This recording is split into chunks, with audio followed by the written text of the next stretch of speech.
Oh, hello. Hey, I just want to spend a little time talking with you seniors, okay? This is coffee time for me. I got my cup of coffee. I hope you get yours. And I'm just going to ramble for a while.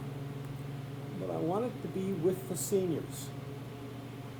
Yeah, if you're a young person and you want to listen in, nobody's going to stop you. But I want to talk to seniors.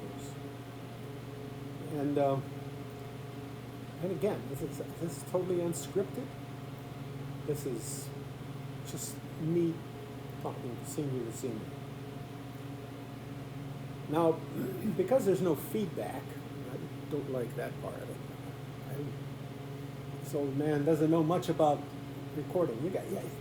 For one thing, you can hear that sound in the background. That's my furnace. And normally I would turn the furnace off, but not for this. This isn't going to go anywhere. This is just going to be on my Facebook. I'm not going to put it on YouTube. It's just me talking to you. All right. I guess I'm kind of lonely, and I know you're kind of lonely. So it's coffee time. All right. The last person I was out to visit was George Mangan. I took my little scooter out on a nice day. This is before we had the big shutdown, and I went over to his house a block away, and we sat and had coffee. Boy, it was a sweet time. So I've decided, I have no idea who's going to listen to this, except George. But George, I'm going to talk to you. And you can just sit back and listen. You're not allowed to comment. You can send me a Facebook or call me on the phone. But yeah, there's a few things I want to say to you, which is basically what I want to say to seniors. Okay, the first thing, number one, I want to thank you, George. I want to thank you for your faith. You're a pillar. You're a believer. Now, it's not intention to make this a cowboy church thing with a lot of scripture and Bible verses and pointing fingers and pointing guilt. No. This is just friend to friend. I want to tell you how much I enjoy your Bible. I tell you what, this is the Orthodox Bible, George. It is. Now, the New Testament, I think you told me, is the New King James. And the Old Testament is, I don't know, you have a name for it, but it's the very Old Testament. I love this Bible. And I love the comments on the Bible, on the bottom. Yeah, down there in the bottom. This is a wonderful, wonderful teaching Bible. All right? So, you've given this to me. And I want to say that I've enjoyed it over the years. And I know I'm going to continue to enjoy it because it is a wonderful Bible. And in this Bible is a chapter which is not in my King James Bible, so I read it from here. That's right. The Maccabees. I love the Maccabees. To me, that's the Maccabees is a real foundation of the presenting of Jesus Christ. Yeah, I know. The light in the temple from the Maccabees. Mm-hmm. The presence of God. And to this day, we still light that temple, that light, and that candle. It's lit in churches all over the world. I don't think even some people know why they light a candle. But the Maccabees, that's it. Oh, that was, the presence of God in our midst. And then this book. I don't know if you loaned it to me or if you gave it to me, but you're not getting it back, so you better go buy another one. It's The Modern Life in Ancient Christian Orthodoxy. Does this mean that I'm going to go run out and try and be baptized into the Orthodox faith? No. I'm a non-denominationalist. But boy, when I read something good and it touches my heart, boy, let me read one thing, then we're going to go on to other things, okay?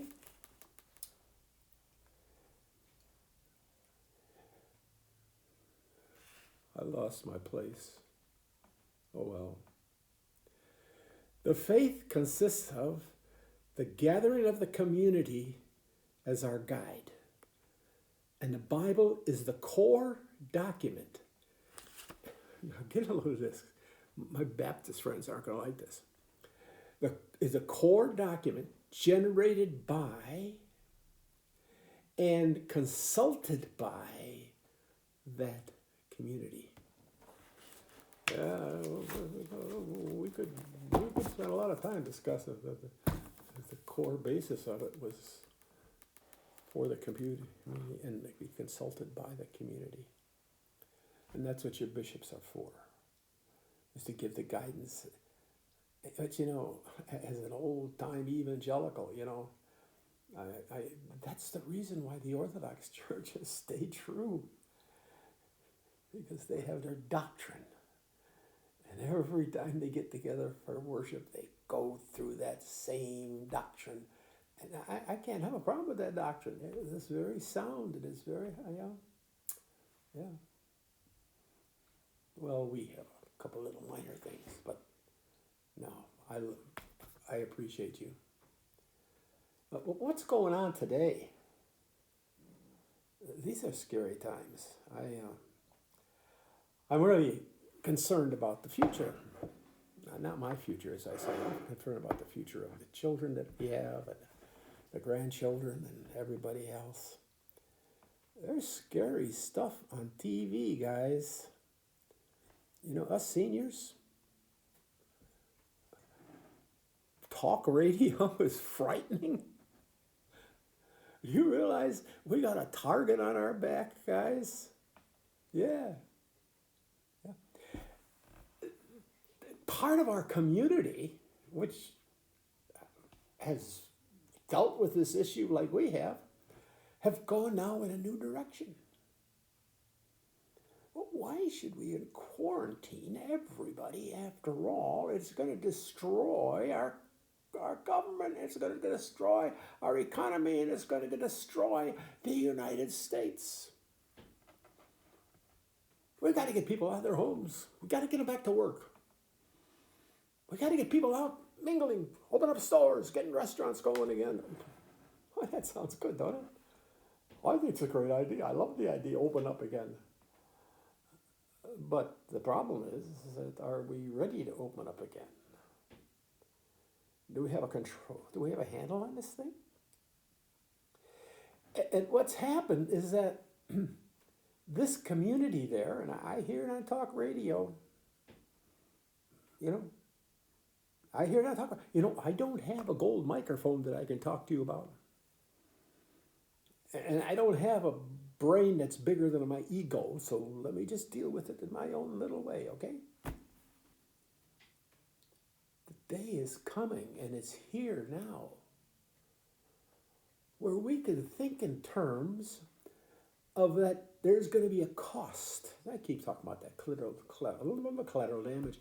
There's going to be a cost of releasing everything, opening everything up, start building the economy again, bringing back America the way it used to be.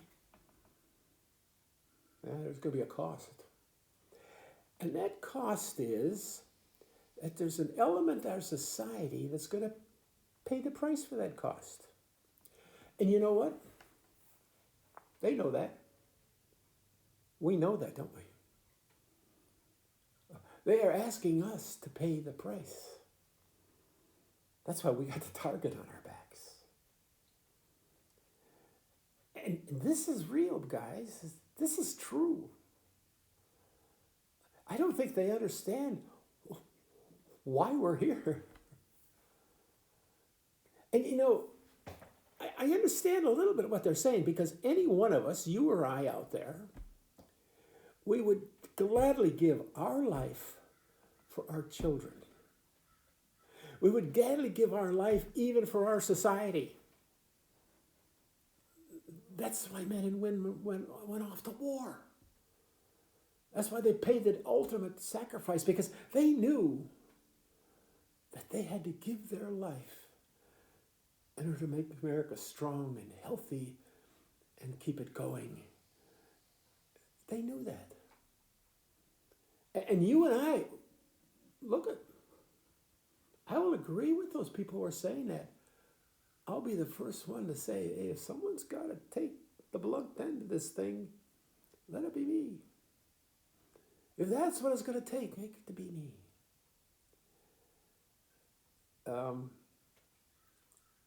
If that's what it's going to take to make a really great stock market, I don't know. Then I'm not sure. See, because I think that you and I are not the cause. Well, you and I are not the solution. There are other solutions than just looking at you and I and saying, well, we're going to lose a few seniors, or we're going to lose a few people, but, we're going to get our country back on track. Yeah. Okay. How many hands out there are willing to raise their hand and say, okay, I'm willing to be the one. I'm willing the one to take the sacrifice to see that America grows strong, that America grows peacefully, that America grows with love, and that America grows to bring us back to what I want, to the dream that our forefathers had.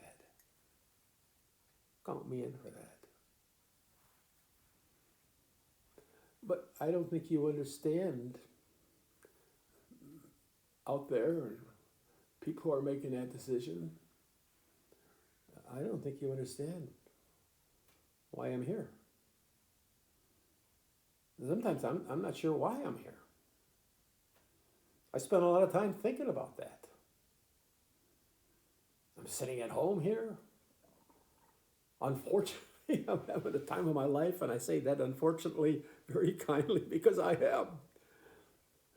Staying at home, I've been having a ball. Yeah. Oh yeah, it's a heartbreak that I miss people.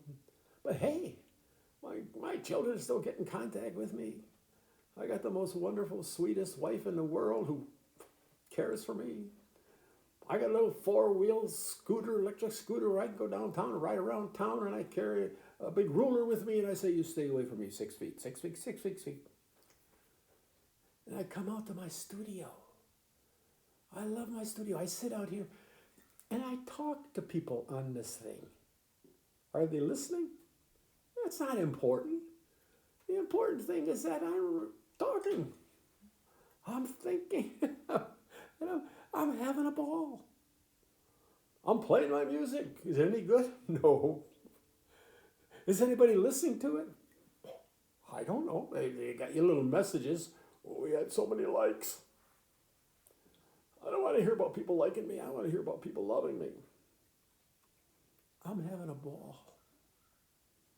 Annie shows up here every week. And she doesn't come here. No. She comes in here on FaceTime and she sits. She's my physical trainer. Yeah. And I get up from here and I get out there. And, she puts me through my paces. Yeah. And when she's done with me after an hour, I am exhausted. But she's working the bones and she's working the muscles and she's working me. And if it wasn't for Annie, I'd be in a wheelchair today. But because of Annie, I was dancing yesterday to a video. Yeah. Well, she's a personal trainer. Comes here on FaceTime. She's my drill sergeant. I have people calling me. People are so good to me. I can't believe how people are good to me.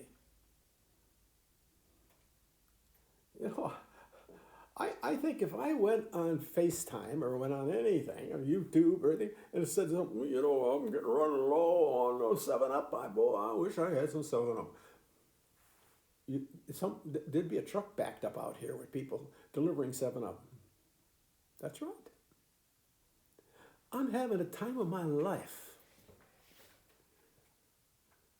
But I'm scared stiff. Because I shouldn't be living as happy as I am. But I don't fear. Do you fear? What are you afraid of?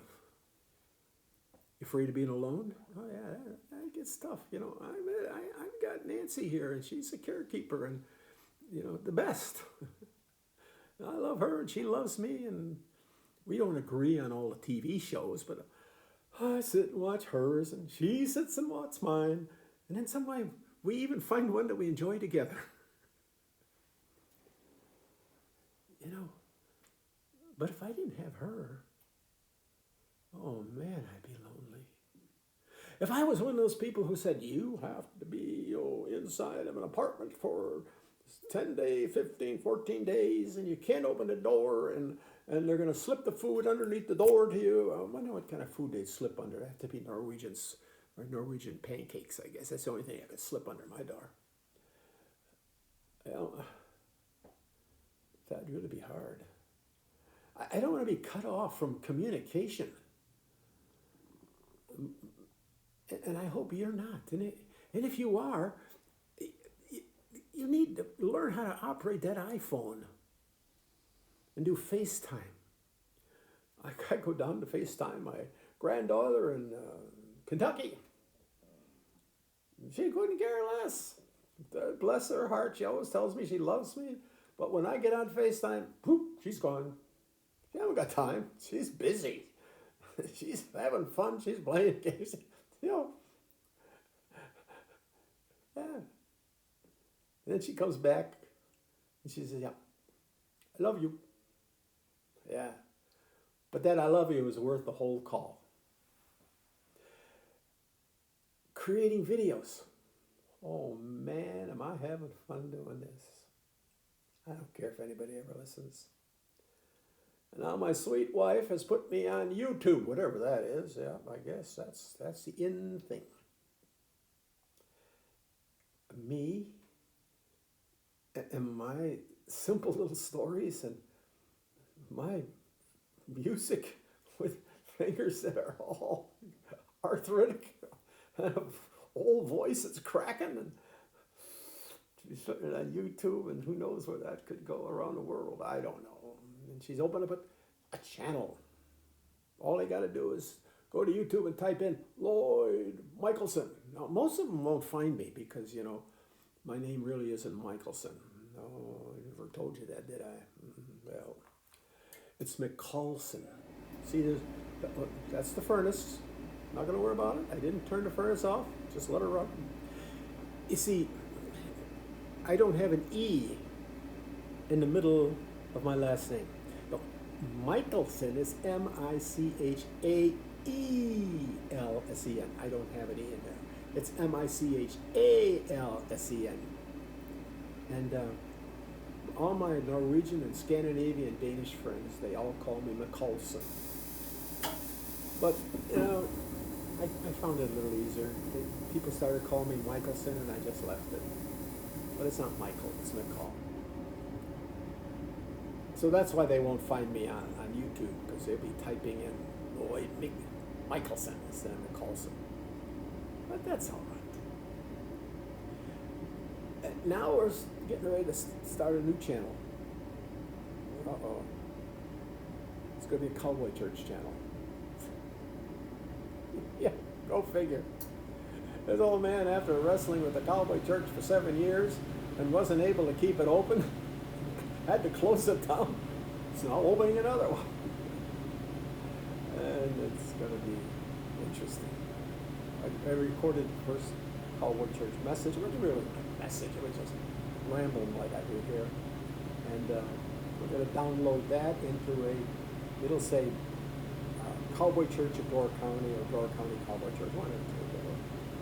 And then I will start recording 5-minute Bible studies. Well, how much Bible study can you get done in 5 minutes? Well, if you don't have to listen to everybody else talk, you get a lot done in 5 minutes. It's going to be a 5-minute Bible study. I'd rather have a blog. What do I know about running a blog? So that's coming. I've already created 5 or 6, I don't know, videos. They're all out there. And it's amazing to me. They're getting the total of them is hundreds of views. People are sitting in their basements or their living rooms or wherever they're at, watching this old man on their TV or on their laptop or on their phone. Yeah. And they're clicking and saying, I like this guy. Well, yeah, that's okay, but I'd rather hear you say, I love you. I would take that word like off the thing and put the word love. They're doing it. And I just feel that this is where I'm at in my life. Where are you? What are you doing? Where are you in terms of helping yourself to be happy,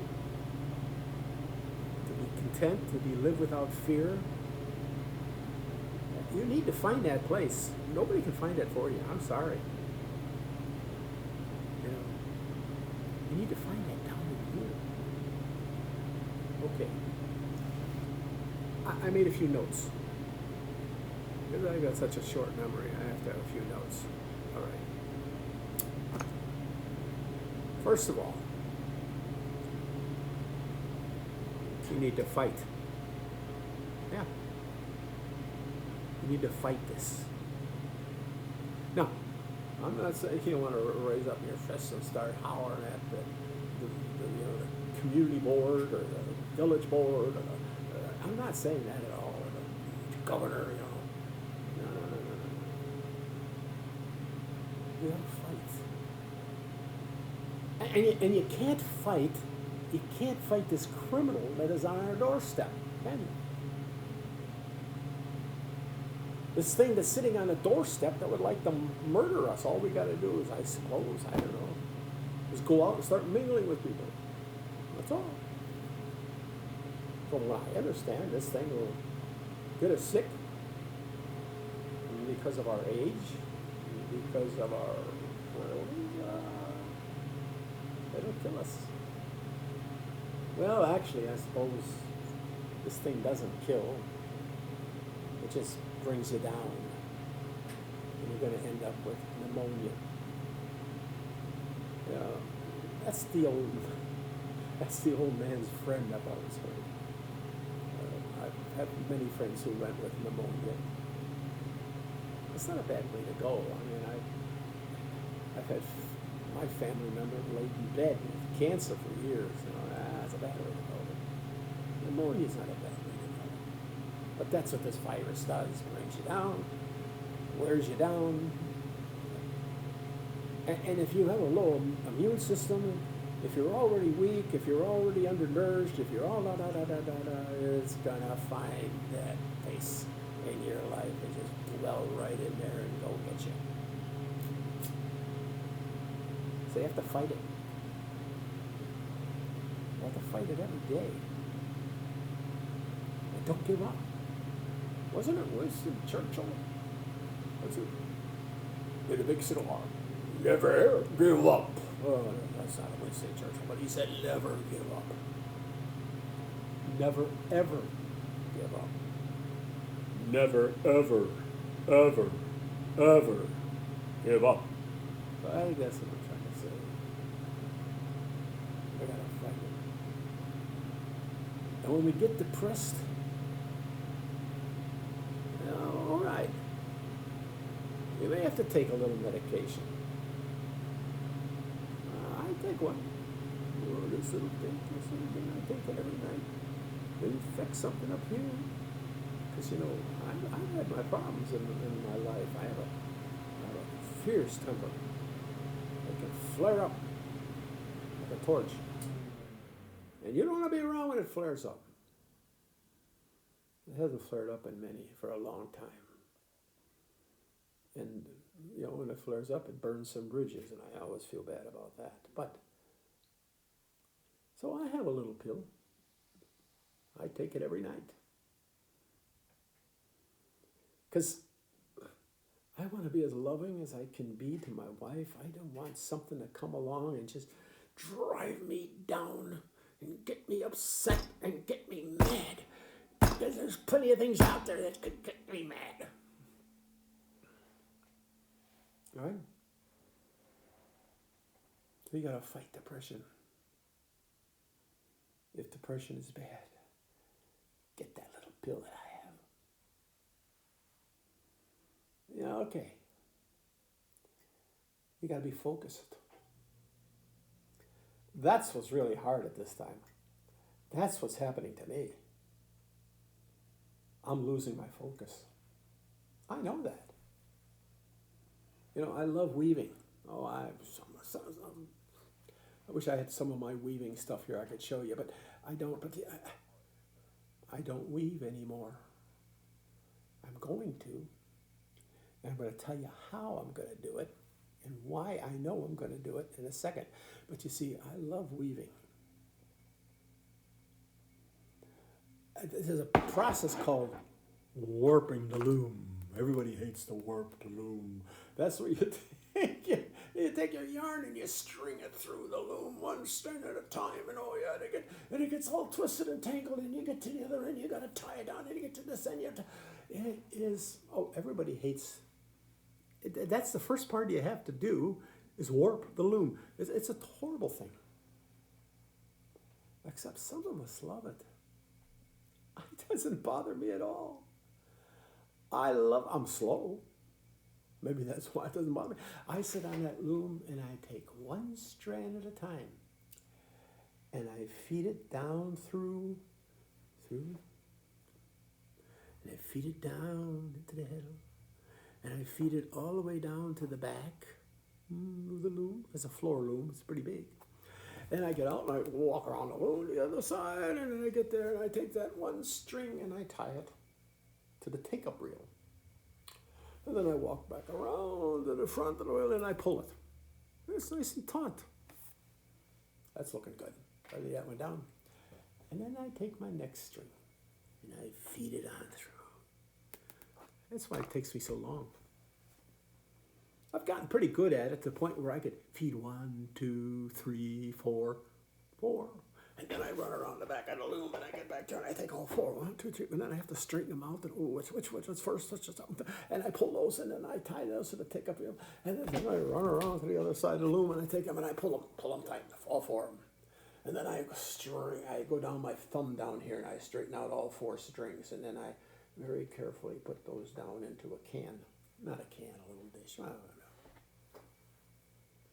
I love warping. And when it's all warped, what a thrill. You got all these strings out there. And you pull them all taut. And then you put them on the first, I don't know what you call it, take-up reel. That's where the yarn is going to be taken up. And you pull them all tight. Oh, yeah, you're really tight. And then, and then you crank it. And then it goes down on the reel. And now the warping threads are really tight. Oh, I love it. Then you got the waft. I think that's what they call it. I have a little shuttle.